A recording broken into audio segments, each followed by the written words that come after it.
Hello दोस्तों, स्वागत है आपका रिच ब्रीदी चैनल में। दोस्तों, आज हम बात करेंगे बिगनर्स बजट प्लानिंग। अगर आप भी आपकी मंथली सैलरी का बजट प्लान बनाना चाहते हो तो मैं आपको कुछ ऐसे नियम बताऊंगा जिन्हें फॉलो कर कर आप भी बजट प्लान कर सकते हो। तो दोस्तों, स्टार्ट करते हैं।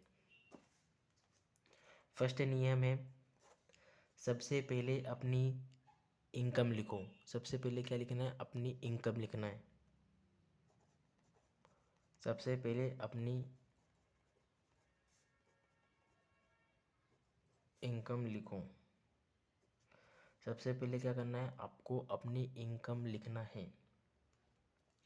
जो भी मंथली पैसे आपको आते हैं, वो सैलरी से आते हो या फ्रीलांसिंग से आते हो या कोई भी साइड इनकम हो, आपको जो भी मंथली पैसे आते हो उसे लिखना है। एग्ज़ाम्पल के तौर पर मान लेते हैं कि अभी आपकी सैलरी 20,000 पर मंथ है। ठीक है, इसके हिसाब से आप बजट प्लानिंग करते हैं। दूसरा नियम आपको ये याद रखना है, 50-30-20 का रूल आपने सुना होगा, और नहीं भी सुना हो तो मैं आपको यहाँ पे एक्सप्लेन कर देता हूँ। बहुत से लोगों को पता नहीं है और बहुत से लोगों को पता है फिर भी इसे फॉलो नहीं करते। 50-30-20 रूल को सिंपल तरीके से समझे। देखो, इस तरह डिवाइड करो, मतलब आपको 50-30-20 के रूल में डिवाइड करना है।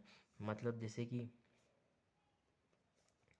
50% 50% आपकी जो भी नीड्स है उसमें खर्च करें। मतलब आपको 10,000 रुपये अपनी नीड्स में खर्च करना है। नीड्स आपकी कुछ भी हो सकती है, जैसे ज़रूरत है, जैसे रेंट हो गया, ईएमआई हो गया, या बिल्स हो गए, या ग्रोसरीज, या ट्रेवल्स, ये कुछ भी हो सकते हैं। ठीक है।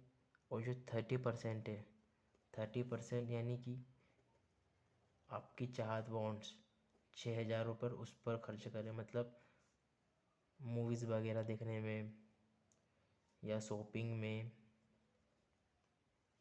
या बाहर के खाने पीने में, सब्सक्रिप्शन में, जो भी आपकी चाहते हैं। थर्ड, 20%।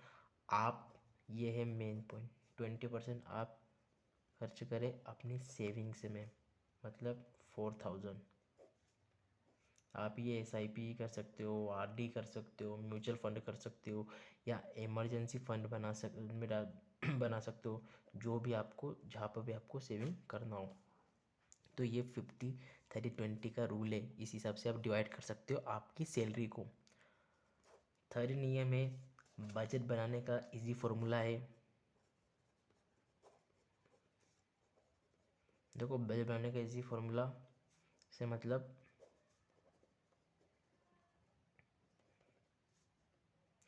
कि सैलरी आते ही पहले सेविंग्स अलग कर लो। जैसे ही सैलरी आपकी आती है पहले सेविंग अलग कर लो। उसके बाद आपकी जो नीड्स है उस पर खर्च करो। और सबसे लास्ट में आपको अपनी जो भी वांट्स है, जो भी आपकी चाहते है कि मुझे शॉपिंग करना है, मुझे मूवी देखने जाना है, उस पर खर्च करो। सिंपल फॉर्मूला है, पहले बचाओ और फिर उड़ाओ। ये अपनी जीवन में याद कर लेना दोस्तों, कि पहले बचाओ फिर उड़ाओ हमेशा। फोर्थ नियम है, एक्सपेंसेस ट्रैक करना। एक्सपेंसेस ट्रैक, देखो, एक्सपेंसेस ट्रैक करना बहुत ही इम्पोर्टेंट है। रोज़ सिर्फ आपको कुछ नहीं करना है, रोज़ 30 सेकेंड मात्र, आपको रोज़ 30 सेकेंड एक नोट करना है। आपको कुछ नहीं करना है, आप ऐप नोट करो, ऐप में लिखो, ऐप यूज़ करो आप, या किसी भी नोट्स में लिख सकते हो, या फिर ऐप भी यूज़ कर सकते हो। ऐप जैसे वॉलनट वॉलनट एक एक्सपेंसेस ट्रैकिंग ऐप है, एक मनी व्यू है,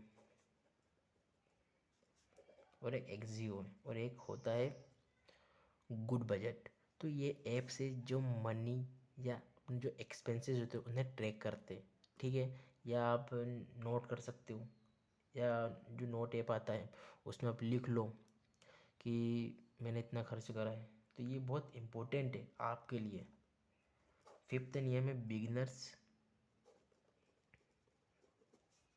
अगर आप बिगिनर्स हो तो आपके लिए कुछ नहीं, एक परफेक्ट बजट बताता हूँ मैं आपको। कुछ नहीं करना है, परफेक्ट बजट प्लानिंग करना है। स्टार्टिंग में आपको कभी बजट प्लानिंग करना हो तो बिगनर हो तो आपको कुछ नहीं करना है, सीधी कैटेगरी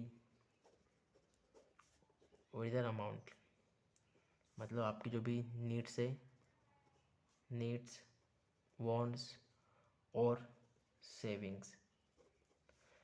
जो नीड्स है उस पर 60%, वांट्स पर 25% और जो सेविंग्स है उस पर 15%। बस ऐसा डिवाइड कर दो। आप एक बिगिनर हो और एक परफेक्ट बजट प्लान बता रहा हूँ बिगिनर से के लिए। अगर आप सैलरी का जो बजट प्लान बनाना चाहते हो तो आप ऐसा कर सकते हो, आपका मन तक। और 6 नियम है बजट प्लानिंग के जो कॉमन मिस्टेक्स होते हैं।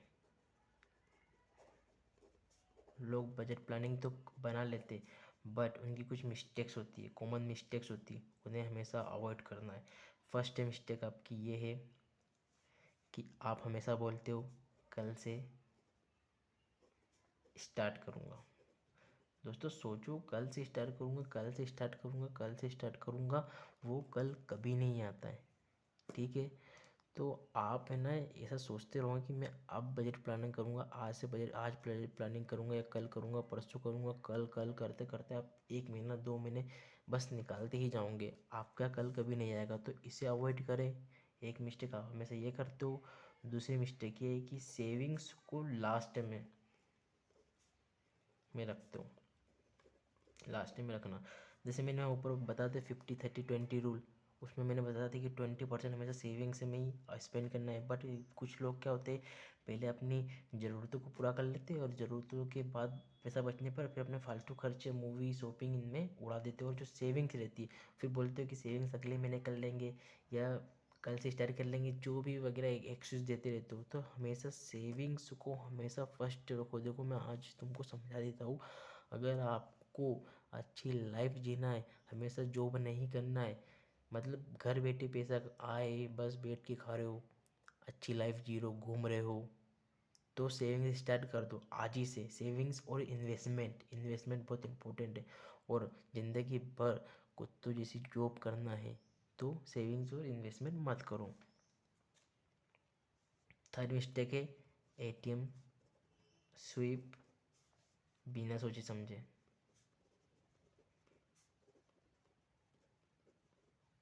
देखो जो एटीएम स्वीप मतलब बिना सोचे समझे एटीएम का यूज़ कर रहा है, पैसा निकाल रहा है, पैसा डाल रहा है, पैसा डाल रहा है, कोई भी वो नहीं है। तो एटीएम स्वीप हमेशा सोच समझ कर ही करें। लेन देन मतलब लेन देन, बिना सोचे लेन देन। सेवेंथ और लास्ट पॉइंट है सिंपल सा, हमेशा आपको एक मंत्र याद रखना है अपने जीवन में। हमेशा एक मंत्र याद रखो, अगर आपको भी, ठीक है। वो मंत्र है अर्न। पहले आपको करना है अर्न, फिर आपको करना है सेव और फिर आपको करना है स्पेंड, मतलब खर्च। ना कि पहले अर्न करना है, फिर स्पेंड करना है और फिर सेविंग के बारे में सोचना है। तो ऐसा फिर भूल ही जाओ तुम सेविंग्स करना।